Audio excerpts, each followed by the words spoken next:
Hello friends, मैं अमृता मिश्रा अपने YouTube channel जय अमृता स्टोरीज में आप सभी का स्वागत करती हूँ। फ्रेंड्स, आपका दिन शुभ हो, मंगलमय हो। आज मैं आप सभी को पुरुषोत्तम मास महात्म कथा अध्याय 17 सुना रही हूँ।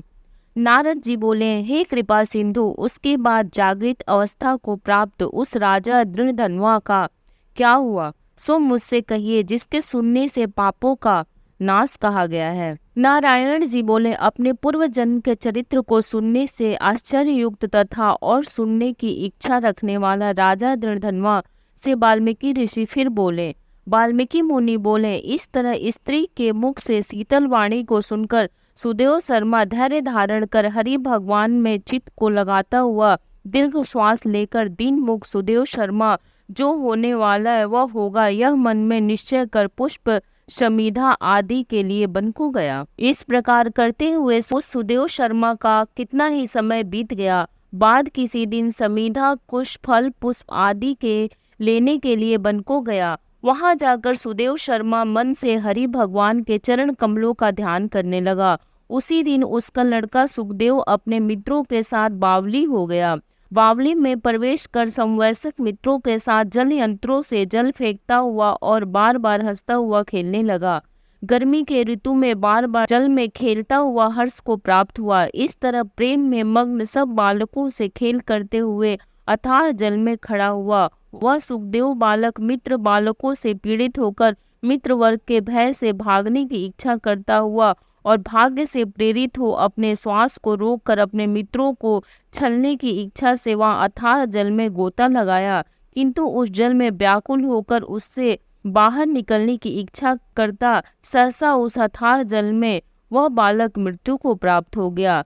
जल से निकलते हुए बालक को न देखकर सब मित्र बालक चकित होकर हाहाकार करते हुए बहुत जोर से दौड़े और अत्यंत शोक से ग्रस्त हुए बालक उसकी माता गौतमी से जाकर बोले। उन बालकों के अत्यंत अप्रिय व्रजपात के समान वचन को सुनकर पुत्र में प्रेम करने वाली वह गौतमी तुरंत पृथ्वी पर गिर गई। उसी समय वन से सुदेव शर्मा आया।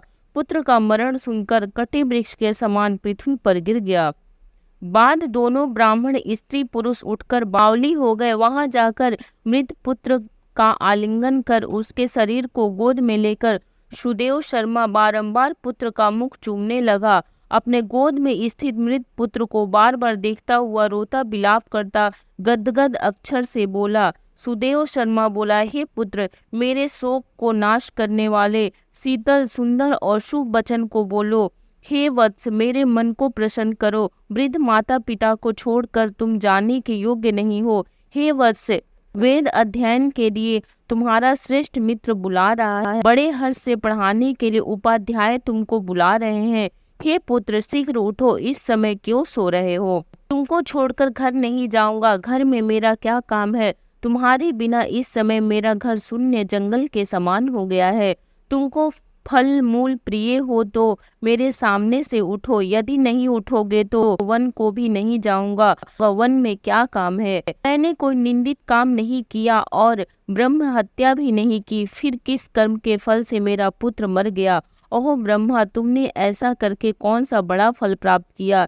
हे निर्दय वृद्ध, दिन मेरे नेत्र को लेकर निर्धन का धन और दोनों स्त्री पुरुषों का सहारा इस पुत्र को हरण करते तुमको लज्जा क्यों नहीं होती? सर्वत्र तुम दयालु हो, परंतु मेरे विषय में निर्दय हो गए हो, सो क्यों?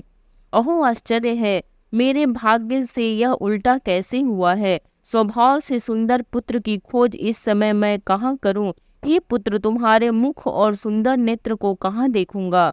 मेघ जल को बरसाता है, पृथ्वी धान्य को पैदा करती है, पर्वत रत्नों को और समुद्र मुक्तासार मणि को देते हैं, परंतु उस देश को नहीं देखता हूँ जहाँ मरा हुआ पुत्र मिलता हो, जिसके शरीर का आलिंगन कर हृदय ताप को छोड़ता है। हे वत्स, तुम एक बार शीघ्र वचन सुनाओ और दया करो। तुम्हारी माता लज्जा छोड़कर चिल्ल के समान अत्यंत विलाप करती है। हे पुत्र, उसको देखकर तुमको दया क्यों नहीं पैदा होती है? माता पिता की आज्ञा बिना तुम कभी भी नहीं गए। हे पुत्र, हम दोनों से बिना पूछे ही दूर के मार्ग को गए हो क्या? इस समय इसके वेदाध्ययन की उत्तम वाणी को सुनूंगा। हे वत्स, आज तुम्हारे और तुम्हारे मनोहर मधुर वचन के स्मरण से मेरा हृदय 100 टुकड़ा नहीं हो रहा है, क्योंकि मेरा हृदय लोहे के समान है।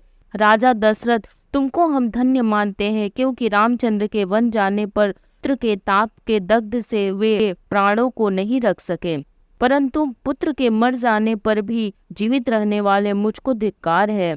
हे गोविंद, हे विष्णु, यदुनाथ, हे नाथ, हे श्री रुक्मणी के प्राणपति, हे मुरारे, हे दिन पर दया करने वाले, हे दयालो, पुत्र रूप अग्नि के ताप से संतप्त मेरी रक्षा करो।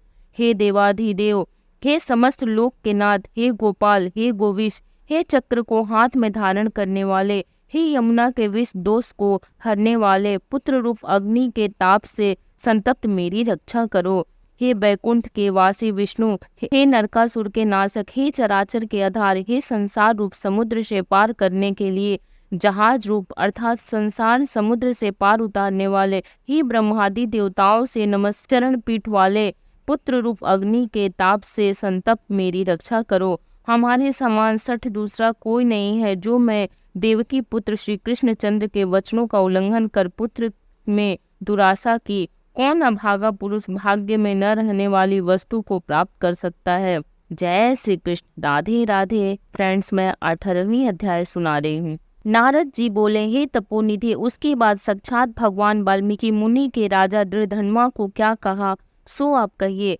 श्री नारायण बोले, वह राजर्षि दृढ़धन्वा अपने पूर्व जन्म का वृतांत सुनकर आश्चर्य करता हुआ मुनि श्रेष्ठ वाल्मीकि मुनि से पूछता है। दृढ़धन्वा बोला, हे ब्राह्मण, आपके नवीन नवीन सुंदर अमृत के समान वचनों को बारंबार मान कर भी मैं तृप्त नहीं हुआ, इसीलिए पुनः उसके बाद का वृतांत कहिए। वाल्मीकि मुनि बोले, हे जगतपति, इस प्रकार उस ब्राह्मण के विलाप करते समय गर्जना से 10 दिशाओं को गुंजित करता हुआ असमय में होने वाला मेघ आया, पर्वतों को कपाने के समान तीक्ष्ण स्पर्शों वाला वायु बहने लगा और बिजली अत्यंत चमकती आवाज से 10 दिशाओं को पूर्ण करती हुई इस तरह 1 मास तक वृष्टि हुई, जिस जल से पृथ्वी भर गई, परंतु पुत्र शोक रूप अग्नि के ताप से संतप्त उस ब्राह्मण कुछ भी नहीं जान सका, न तो जलपान किया और न भोजन ही किया, केवल हे पुत्र इस प्रकार कहकर विलाप करते हुए ब्राह्मण का उस समय जो मास व्यतीत हुआ वह श्री कृष्ण चंद्र का प्रिय पुरुषोत्तम मास था। सो न जानते हुए उस ब्राह्मण को पुरुषोत्तम मास का सेवन हो गया। उस पुरुषोत्तम मास के सेवन से अत्यंत प्रसन्न नूतन मेघ के समान साम वन माला से भूषित हरि भगवान स्वयं प्रकट हुए। जगत के नाथ हरि भगवान के प्रकट होने पर मेघ समूह गायब हो गया। उस ब्राह्मण ने पुरुषोत्तम श्री कृष्ण चंद्र को देखा। दर्शन होने के साथ ही गोद में लिए हुए पुत्र के शरीर को जमीन पर रखकर स्त्री सहित ब्राह्मण श्री कृष्ण भगवान को दंडवत नमस्कार करता हुआ हाथ जोड़कर श्री कृष्ण भगवान के सामने खड़ा होकर श्री कृष्ण भगवान ही हमारे रक्षक हो ऐसा विचार करता हुआ भगवान भी पुरुषोत्तम की सेवा से प्रसन्न हो अमृत की वृष्टि करने वाले अत्यंत मधुर वाणी से बोले। श्री हरि भगवान बोले, भो सुदेव, तुम धन्य हो, इस समय आप भाग्यवान हो। तुम्हारे भाग्य के वर्णन करने में त्रिलोक में कौन समर्थ है। ही वत्स, हे तपोधन, जो तुम्हारा होने वाला है उसको हम कहेंगे। तुम सुनो, हे ब्राह्मण, 12,000 वर्ष की आयु वाला पुत्र तुमको होगा। इसके बाद तुमको पुत्र से होने वाले सुख में संदेह नहीं है। हे द्विजातम, शन मन से मैंने यह पुत्र तुमको दिया है।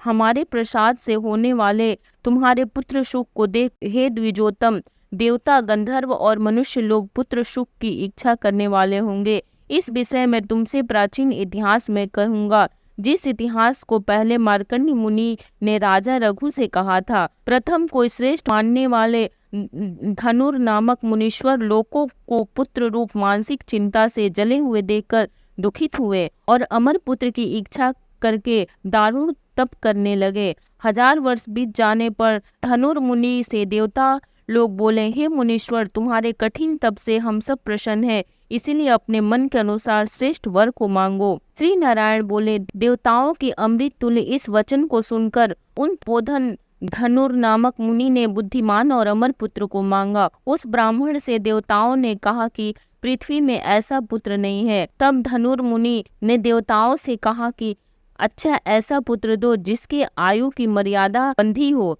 देवताओं ने कहा कि कैसी मर्यादा चाहिए। हो। इस पर उस मुनि ने भी कहा कि यह मर्यादा पर्वत जब तक रहे तब तक उसकी आयु होवे, ऐसा ही हो। इस प्रकार कहकर इंद्रादि देवता स्वर्ग को चले गए और धनु शर्मा ने थोड़े समय में वैसा ही पुत्र को प्राप्त किया। उस मुनि का पुत्र आकाश में चंद्र के समान बढ़ने लगा। 16वें वर्ष के होने पर ईश्वर ने पुत्र से कहा, हे वत्स, ये मुनि लोग कभी भी अपमान करने योग्य नहीं है। शिक्षा देने पर भी उस पुत्र ने मुनियों का अनादर किया। आयु की मर्यादा के बल से उन्मत्त उसने ब्राह्मणों का अपमान किया। किसी समय परम क्रोधी महिष नामक मुनि ने विधि से शुभ फल देने वाले सालग्राम शिला का पूजन किया। उसी समय उस बालक ने वहां आकर सालग्राम की शिला को जल्दी से लेकर अपनी चंचलता के कारण हंसता हुआ पूर्ण जल वाले कूप में छोड़ दिया। क्रोध से युक्त दूसरे काल रुद्र के समान महिष मुनि ने धनुर्मुनि के पुत्र को शाप दिया कि यह अमीर अभी मर जाए, परंतु उसे मृत हुए न देखकर मन में मृत्यु के कारण का ध्यान किया। देवताओं ने इस धनुर्मुनि के पुत्र को सीमित आयु वाला बनाया है। इस तरह चिंता करते हुए महर्षि मुनि ने लंबी सांस ली, जिससे कई कोटि महिष पैदा हो गए। उन महिषों ने पर्वतों को टुकड़ा टुकड़ा कर दिया। उसी समय मुनि का अत्यंत दुर्मद लड़का मर गया। धनुर्मुनि ने अत्यंत दुख से बार बार विलाप किया। बाद अनेक प्रकार विलाप कर पुत्र के शरीर को लेकर पुत्र के दुख को अत्यंत पीड़ित हो चिता की अग्नि में प्रवेश किया। इस प्रकार हठ से पुत्र प्राप्त करने वाले कहीं भी सुख को नहीं पाते हैं। हे तपोधन, गरुड़ जी ने यह जो पुत्र दिया है, इससे संसार में तुम प्रसन्नीय पुत्रवान होंगे। हे अनघ, प्रसन्न होकर पुरुषोत्तम के महात्म्य से इस पुत्र को चिरस्थायी किया है। यह तुमको सुख देने वाला हो। पुत्र के साथ सर्वदा गृहस्थ आश्रम के सुख को भोगने के बाद तुम ब्रह्मलोक को जाओगे। वहां उत्तम सुख देवताओं के वर्ष से 1000 वर्ष पर्यंत भोग कर पृथ्वी पर आओगे। हे द्विजोतम, जहां तुम चक्रवर्ती राजा होंगे, दृढ़धनवा नाम से प्रसिद्ध तथा सेना सवारी से युक्त हो 10,000 वर्ष पर्यंत पृथ्वी के राजा का सुख भोगोगे। इंद्र के पद से अधिक अखंड बल और ऐश्वर्य होवेगा। उस समय यह गौतमी स्त्री पटरानी होवेंगी। नित्य पति सेवा में तत्पर और गुण सुंदरी नाम वाली होंगी। राजनीति विशारद तुमको 4 पुत्र होंगे और सुंदर मुख वाली महाभागा सुशीला नाम की कन्या होगी। हे महाभाग, सुरों और असुरों को दुर्बल संसार के सुखों को भोग कर तुम संसार रूपी समुद्र के पार करने वाले विष्णु भगवान को जब भूल जाओगे, तब हे प्रिय, उस समय वन में यह तुम्हारा पुत्र सुख पक्षी होकर वट वृक्ष के ऊपर बैठकर वैराग्य पैदा करने वाले श्लोक को बार बार पढ़ता हुआ तुमको इस प्रकार बोध कराएगा। सुख पक्षी के वचन को सुनकर दुखित मन होकर आओगे। संसार के विषय सुखों को छोड़कर चिंता रूपी समुद्र में मग्न असुर तुमको वाल्मीकि मुनि आकर ज्ञान कराएंगे। उनके वचन से निसंदेह हो शरीर को छोड़कर हरि भगवान के पद को दोनों स्त्री पुरुष तुम जाओगे, जो कि पद आवागमन से रहित कहा गया है। इस प्रकार महाविष्णु के कहने पर वह ब्राह्मण बालक उठ खड़ा हुआ। वे दोनों स्त्री पुरुष ब्राह्मण पुत्र को उठा हुआ देखकर अत्यंत आनंदित हो गए। सब देवता लोग भी संतुष्ट होकर पुष्पों की वर्षा करने लगे। सुखदेव ने भी श्री हरि को और माता पिता को प्रणाम किया। उस ब्राह्मण को पुत्र के साथ देखकर गरुड़ जी भी अत्यंत प्रसन्न हुए। उस समय चकित होकर ब्राह्मण ने श्री हरि भगवान को नमस्कार किया और हाथ जोड़कर हृदय में होने वाले संदेह को दूर करने के लिए हर्ष के कारण गदगद वचन से जगदीश्वर से बोला, हे हरे, मैंने 4000 वर्ष प्रयत्न लगातार अत्यंत दुष्कर तप किया। उस समय मेरे को आपने वहां आकर जो कठोर वचन कहा कि हे वत्स, हमने अच्छी तरह देखा है, उस समय तुमको निश्चय पुत्र नहीं है। हे हरे, उस वचन का उल्लंघन कर मेरे मृत पुत्र को जीवित करने का कारण क्या है, सो आप कहिए। जय श्री कृष्ण। राधे राधे। फ्रेंड्स, 18वीं अध्याय समाप्त होती है। 19वीं अध्याय सुनने के लिए प्लीज हमारे चैनल पे बने रहिए। अगर ये कथा आपको अच्छी लगे तो लाइक कर दीजिए, शेयर कर दीजिए, चैनल को सब्सक्राइब कर दीजिए, बेल नोटिफिकेशन को प्रेस कर दीजिए, ताकि जब भी मैं कोई नई वीडियो अपलोड करूं उसकी नोटिफिकेशन सबसे पहले आपको मिले। जय श्री कृष्ण। राधे राधे।